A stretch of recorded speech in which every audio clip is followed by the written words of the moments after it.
First Kings chapter 1. Now King David was old and advanced in years, and they covered him with clothes, but he couldn't keep warm. Therefore his servants said to him, Let a young virgin be sought for my lord the king. Let her stand before the king and cherish him, and let her lie in your bosom, that my lord the king may keep warm. So they sought for a beautiful young lady throughout all the borders of Israel, and found Abishag the Shunammite, and brought her to the king. The young lady was very beautiful, and she cherished the king and served him, but the king didn't know her intimately. Then Adonijah the son of Haggith exalted himself, saying, I will be king. Then he prepared him chariots and horsemen, and 50 men to run before him. His father had not displeased him at any time in saying, Why have you done so? And he was also a very handsome man, and he was born after Absalom. He conferred with Joab the son of Zeruiah, and with Abiathar the priest, and they followed Adonijah and helped him. But Zadok the priest, Benaiah the son of Jehoiada, Nathan the prophet, Shimei, Ray, and the mighty men who belonged to David were not with Adonijah. Adonijah killed sheep, cattle, and fatlings by the stone of Zoheleth, which is beside En-rogel, and he called all his brothers the king's sons, and all the men of Judah, king's servants. But he didn't call Nathan the prophet, and Benaiah, and the mighty men, and Solomon his brother. Then Nathan spoke to Bathsheba, the mother of Solomon, saying, Haven't you heard that Adonijah the son of Haggith reigns, and David our Lord doesn't know it? Now therefore come, please let me give you counsel, that you may save your own life and your son Solomon's life. Go in to King David and tell him, Didn't you, my lord the king, swear to your servant, saying, Assuredly Solomon your son shall reign after me, and he shall sit on my throne? Why then does Adonijah reign? Behold, while you are still talking there with the king, I will also come in after you and confirm your words.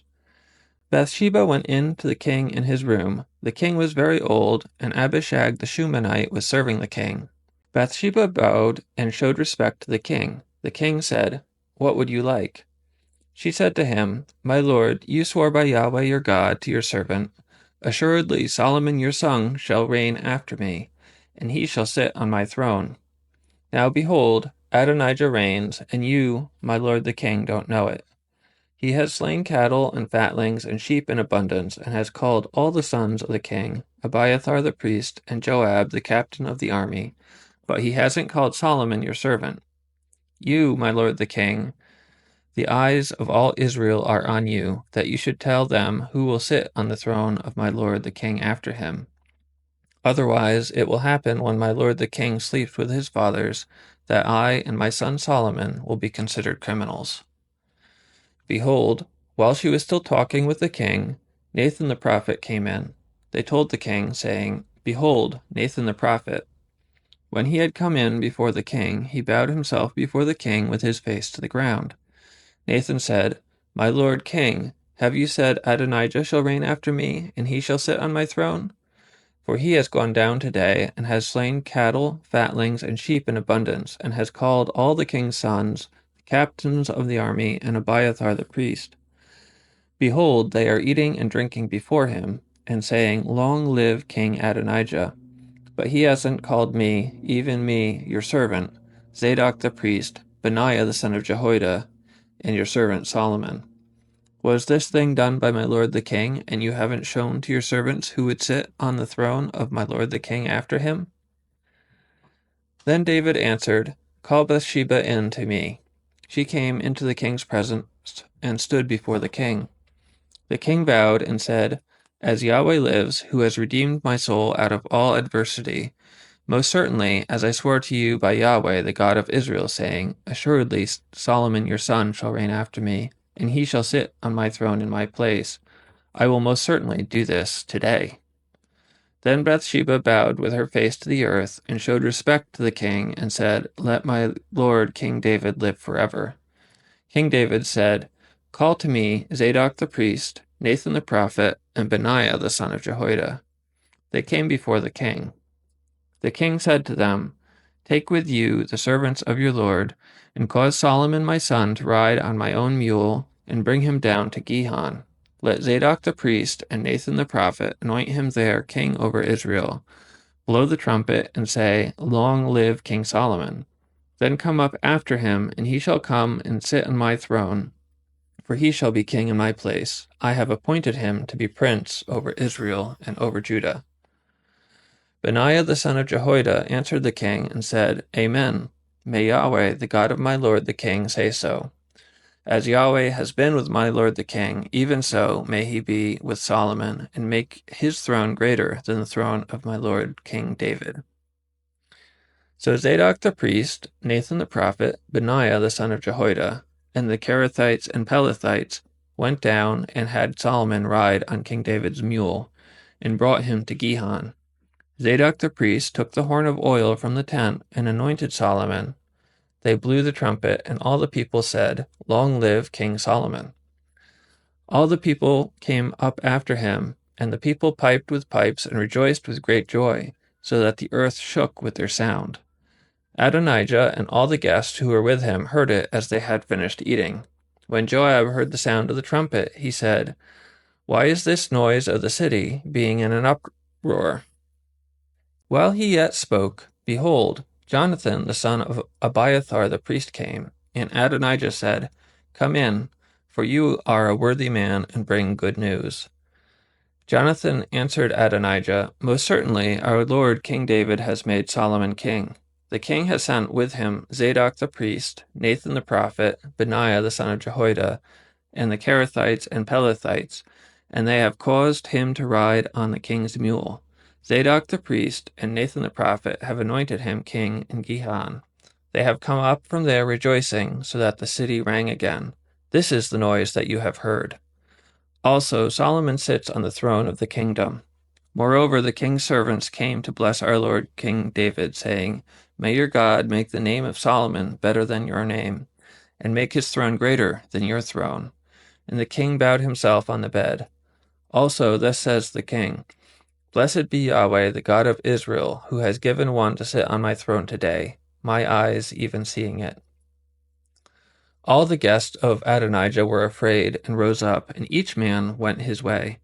Adonijah was afraid because of Solomon, and he arose and went and hung onto the horns of the altar.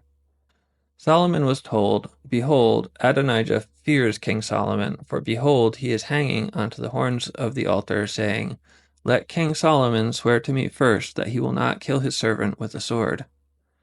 Solomon said, If he shows himself a worthy man, not a hair of his head shall fall to the earth. But if wickedness is found in him, he shall die. So King Solomon sent, and they brought him down from the altar. He came and bowed down to King Solomon, and Solomon said to him, Go to your house. Chapter 2. Now the days of David came near that he should die, and he commanded Solomon his son, saying, I am going the way of all the earth. You be strong, therefore, and show yourself a man, and keep the instruction of Yahweh your God, to walk in his ways, to keep his statutes, his commandments, his ordinances, and his testimonies, according to that which is written in the law of Moses, that you may prosper in all that you do, and wherever you turn yourself. Then Yahweh may establish his word which he spoke concerning me, saying, If your children are careful of their way, to walk before me in truth with all their heart and with all their soul, there shall not fail you, he said, a man on the throne of Israel. Moreover, you know also what Joab the son of Zeruiah did to me, even what he did to the two captains of the armies of Israel, to Abner the son of Ner, and to Amasa the son of Jether, whom he killed and shed the blood of war in peace, and put the blood of war on his sash that was about his waist, and in his sandals that were on his feet. Do therefore according to your wisdom, and don't let his gray head go down to Sheol in peace. But show kindness to the sons of Barzillai the Gileadite, and let them be among those who eat at your table, for so they came to me when I fled from Absalom your brother. Behold, there is with you Shimei the son of Gera, the Benjamite of Berahum, who cursed me with a grievous curse in the day when I went to Mahanaim. But he came down to meet me at the Jordan, and I swore to him by Yahweh, saying, I will not put you to death with the sword. Now therefore, don't hold him guiltless, for you are a wise man, and you will know what you ought to do with him, and you shall bring his gray head down to Sheol with blood. David slept with his fathers and was buried in David's city. The days that David reigned over Israel were 40 years. He reigned 7 years in Hebron, and he reigned 33 years in Jerusalem. Solomon sat on David his father's throne, and his kingdom was firmly established. Then Adonijah the son of Haggith came to Bathsheba, the mother of Solomon. She said, Do you come peaceably? He said, Peaceably. He said, moreover, I have something to tell you. She said, Say on. He said, You know that the kingdom was mine, and that all Israel set their faces on me, that I should reign. However, the kingdom is turned around and has become my brother's, for it was his from Yahweh. Now I ask one petition of you, don't deny me. She said to him, Say on. He said, Please speak to Solomon the king, for he will not tell you no, that he give me Abishag the Shunammite as wife. Bathsheba said, All right, I will speak for you to the king. Bathsheba therefore went to King Solomon to speak to him for Adonijah. The king rose up to meet her, and bowed himself to her, and sat down on his throne, and caused a throne to be set for the king's mother, and she sat on his right hand. Then she said, I ask one small petition of you, don't deny me. The king said to her, Ask on, my mother, for I will not deny you. She said, Let Abishag the Shunammite be given to Adonijah your brother as wife. King Solomon answered his mother, Why do you ask Abishag the Shunammite for Adonijah? Ask for him the kingdom also, for he is my elder brother, even for him, and for Abiathar the priest, and for Joab the son of Zeruiah. Then King Solomon swore by Yahweh, saying, God do so to me, and more also, if Adonijah has not spoken this word against his own life. Now therefore, as Yahweh lives, who established me, and set me on my father David's throne, and who has made me a house as he promised, surely Adonijah shall be put to death today. King Solomon sent Benaiah the son of Jehoiada, and he fell on him, so that he died. To Abiathar the priest the king said, Go to Anathoth to your own fields, for you are worthy of death. But I will not at this time put you to death, because you bore the Lord Yahweh's ark before David my father, and because you were afflicted in all in which my father was afflicted. So Solomon thrust Abiathar out from being priest to Yahweh, that he might fulfill Yahweh's word which he spoke concerning the house of Eli in Shiloh. The news came to Joab, for Joab had followed Adonijah, although he didn't follow Absalom. Joab fled to Yahweh's tent and held onto the horns of the altar. King Solomon was told, Joab has fled to Yahweh's tent, and behold, he is by the altar. Then Solomon sent Benaiah the son of Jehoiada, saying, Go, fall on him. Benaiah came to Yahweh's tent and said to him, The king says, Come out. He said, No, but I will die here. Benaiah brought the king word again, saying, This is what Joab said, and this is how he answered me. The king said to him, Do as he has said, and fall on him, and bury him, that you may take away the blood which Joab shed without cause from me and from my father's house. Yahweh will return his blood on his own head, because he fell on 2 men more righteous and better than he, and killed them with the sword, and my father David didn't know it. Abner, the son of Ner, captain of the army of Israel, and Amasa, the son of Jether, captain of the army of Judah. So their blood will return on the head of Joab and on the head of his offspring forever. But for David, for his offspring, for his house, and for his throne, there will be peace forever from Yahweh. Then Benaiah the son of Jehoiada went up and fell on him and killed him, and he was buried in his own house in the wilderness. The king put Benaiah the son of Jehoiada in his place over the army, and the king put Zadok the priest in the place of Abiathar. The king sent and called for Shimei, and said to him, Build yourself a house in Jerusalem and live there, and don't go anywhere else. For on the day you go out and pass over the brook Kidron, know for certain that you will surely die. your blood will be on your own head." Shimei said to the king, "What you say is good. As my lord the king has said, so will your servant do." Shimei lived in Jerusalem many days. At the end of 3 years, 2 of Shimei's slaves ran away to Achish, son of Maacah, king of Gath. They told Shimei, saying, "Behold, your slaves are in Gath." Shimei arose, saddled his donkey, and went to Gath to Achish to seek his slaves. And Shimei went and brought his slaves from Gath. Solomon was told that Shimei had gone from Jerusalem to Gath and had come again. The king sent and called for Shimei and said to him, "Didn't I adjure you by Yahweh to warn you, saying, 'Know for certain that on the day you go out and walk anywhere else, you shall surely die'?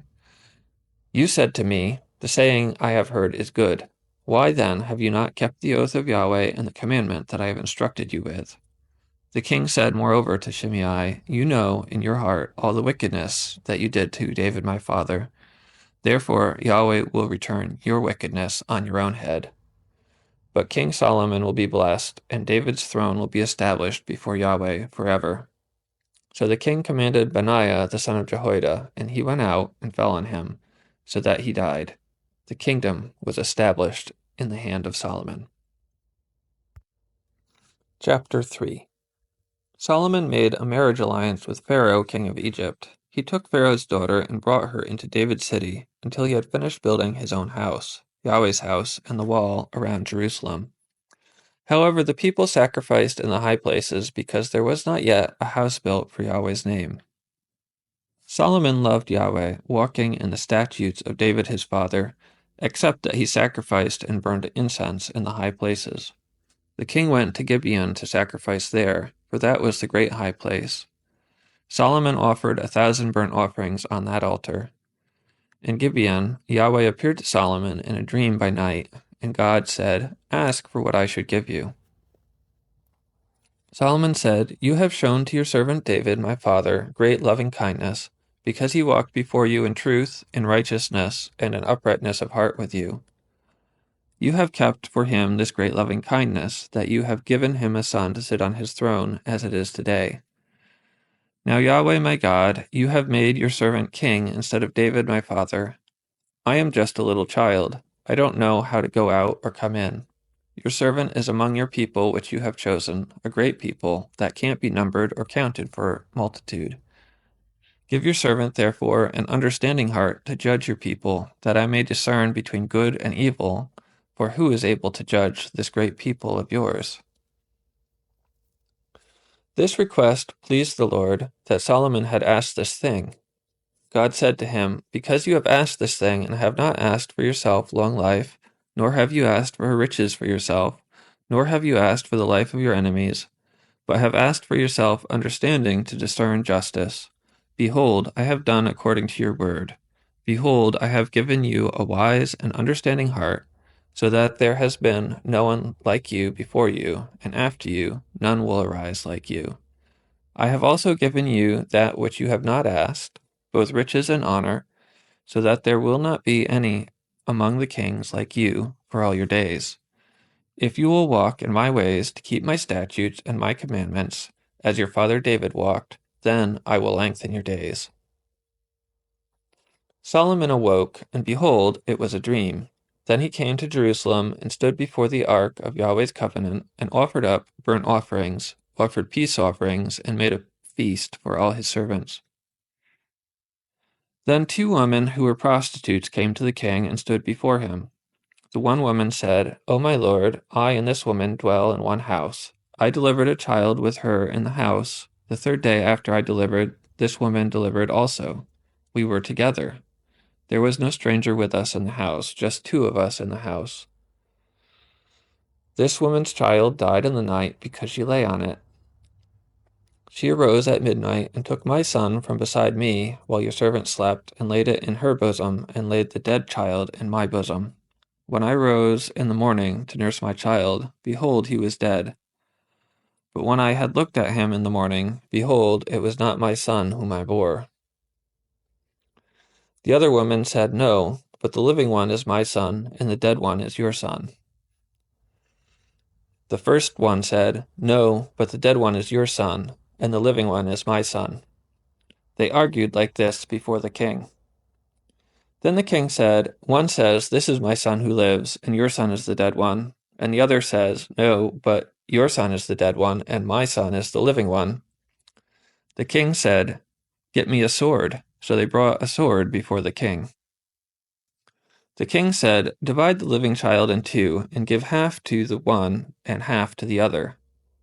Then the woman, whose the living child was, spoke to the king, for her heart yearned over her son, and she said, "O my lord, give her the living child, and in no way kill him."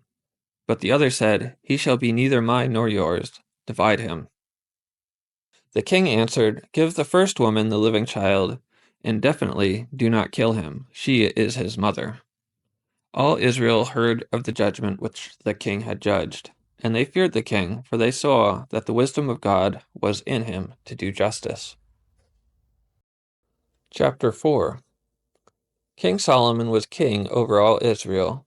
These were the princes whom he had: Azariah the son of Zadok, the priest; Elihoreph and Ahijah the sons of Shisha, scribes; Jehoshaphat the son of Ahilud, the recorder; Benaiah the son of Jehoiada was over the army; Zadok and Abiathar were priests; Azariah the son of Nathan was over the officers; Zabud the son of Nathan was chief minister, the king's friend; Ahishar was over the household, and Adoniram the son of Abda was over the men subject to forced labor. Solomon had 12 officers over all Israel, who provided food for the king and his household. Each man had to make provision for a month in the year.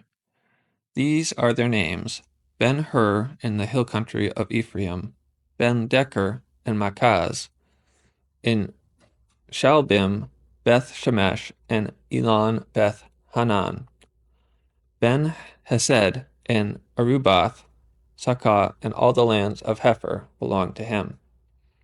Ben-Abinadab, in all the height of Dor, he had Taphath, Solomon's daughter, as wife; Baanah the son of Ahilud, and Tanach, and Megiddo, and all Beth-shean, which is beside Zerathon, beneath Jezreel, from Beth-shean to Abel-Meholath, as far as beyond Jokmeam; Ben-Geber and Ramoth-Gilead, the towns of Jair the son of Manasseh, which are in Gilead, belonged to him; and the region of Argob, which is in Bashan, 60 great cities with walls and bronze bars, belonged to him. Ahinadab the son of Iddo in Mahanaim; Ahimaaz in Naphtali.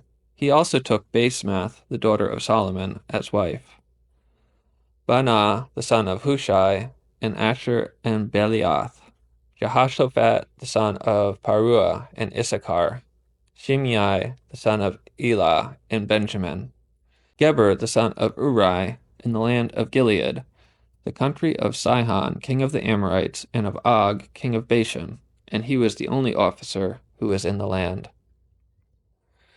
Judah and Israel were numerous as the sand, which is by the sea, in multitude, eating and drinking and making merry. Solomon ruled over all the kingdoms from the river to the land of the Philistines to the border of Egypt. They brought tribute and served Solomon all the days of his life. Solomon's provision for one day was 30 cores of fine flour, 60 measures of meal, 10 head of fat cattle, 20 head of cattle out of the pastures, and 100 sheep, in addition to deer, gazelles, roebucks, and fattened fowl. For he had dominion over all on this side of the river, from Tisbah even to Gaza, over all the kings on this side the river, and he had peace on all sides around him. Judah and Israel lived safely, every man under his vine and under his fig tree, from Dan even to Beersheba, all the days of Solomon. Solomon had 40,000 stalls of horses for his chariots, and 12,000 horsemen. Those officers provided food for King Solomon and for all who came to King Solomon's table, every man in his month. They let nothing be lacking. They also brought barley and straw for the horses, and swift steeds to the place where the officers were, each man according to his duty. God gave Solomon abundant wisdom, understanding, and breadth of mind like the sand that is on the seashore. Solomon's wisdom excelled the wisdom of all the children of the East, and all the wisdom of Egypt, for he was wiser than all men, wiser than Ethan the Ezrahite, Heman, Calcol, and Darda, the sons of Mahal, and his fame was in all the nations all around. He spoke 3,000 proverbs, and his songs numbered 1,005.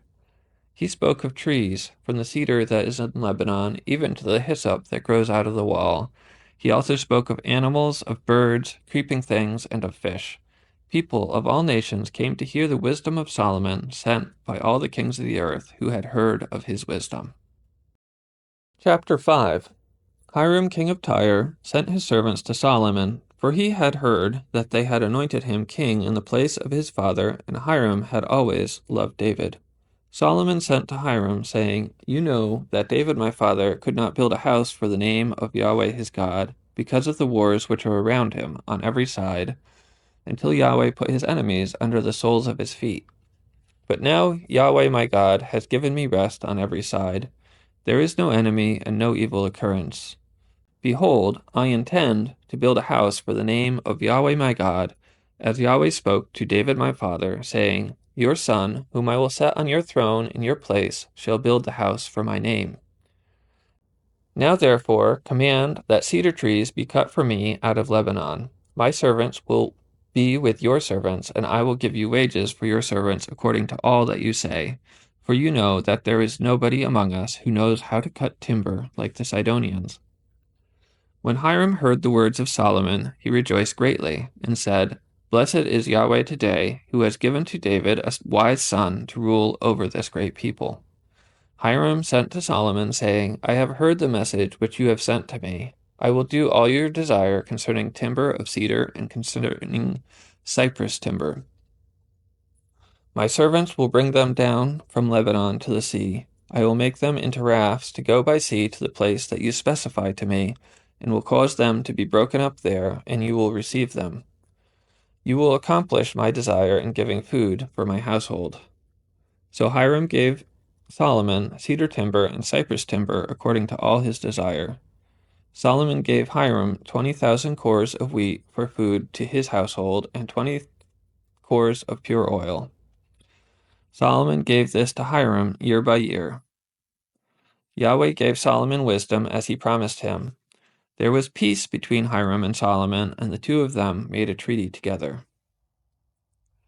King Solomon raised a levy out of all Israel, and the levy was 30,000 men.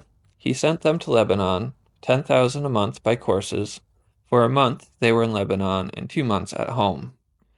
And Adoniram was over the men subject to forced labor. Solomon had 70,000 who bore burdens, and 80,000 who were stone cutters in the mountains. Besides Solomon's chief officers who were over the work, 3,300 who ruled over the people who labored in the work. The king commanded, and they cut out large stones, costly stones, to lay the foundation of the house with worked stone. Solomon's builders and Hiram's builders and the Gebalites cut them, and prepared the timber and the stones to build the house.